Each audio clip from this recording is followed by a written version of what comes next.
My name is Rosa Malango, and I'm the United Nations Resident Coordinator and UNDP Resident Representative for Uganda. I'm delighted to be here today. So, when can we say that a country is emerging? I believe that there are three moments when we can say that a country is emerging. First, there has to be a very clear national vision that is owned by every single citizen of that country. Second, there has to be a narrative about the country's vision that is recognized at the international level so that people can contribute to it significantly. And third, there has to be evidence of a very concrete effort to be able to improve and implement this vision in order to improve the quality of life of the citizens of that country. If we were to think about how the organization that I work with contributes to the emergence of Uganda and Africa, I believe that we have three things that I could say. Number one, as a United Nations country team and also as UNDP, we contribute to Uganda by being a strategic partner. We contribute by helping them to identify how to facilitate the implementation of Vision 2040 of Uganda, how to capitalize on what Agenda 2030 and the Sustainable Development Goals can give to Uganda, and finally, how can Uganda achieve its development objectives and be part of 2063 African vision of the Africa that we want. In terms of what are some of the factors that could hamper the emergence, allow me to identify a couple of things that we are already working on.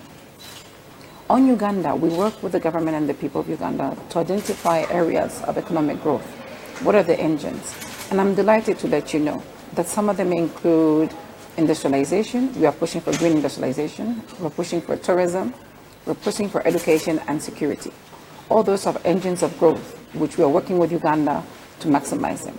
Secondly, we look for opportunities for Uganda to communicate with other regions. For example, how can Uganda's milk be bought in Nigeria and hence feed from the East Africa to the West Africa market? What are the opportunities for trade and development that are there?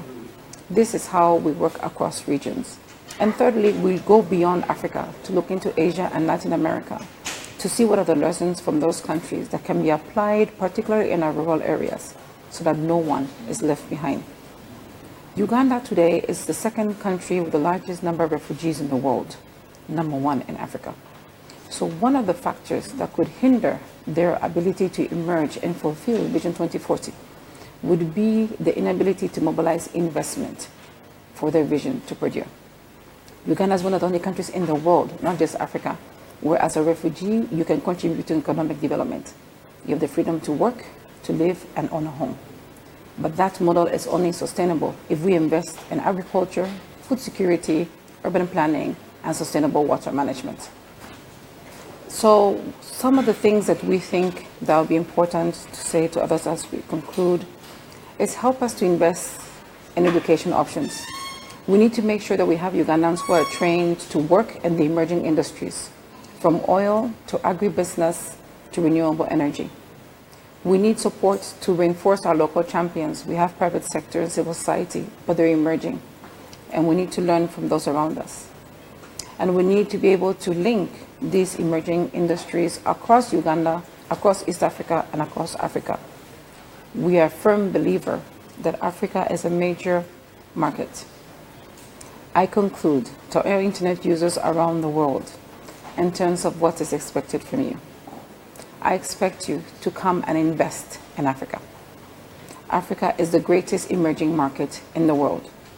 Africa is where we are implementing a new approach to economic development. It is everyone's business. We can and we will develop. We will be able to improve prosperity for people while protecting the planet. We look forward to seeing you in the Pearl of Africa, Uganda. Thank you.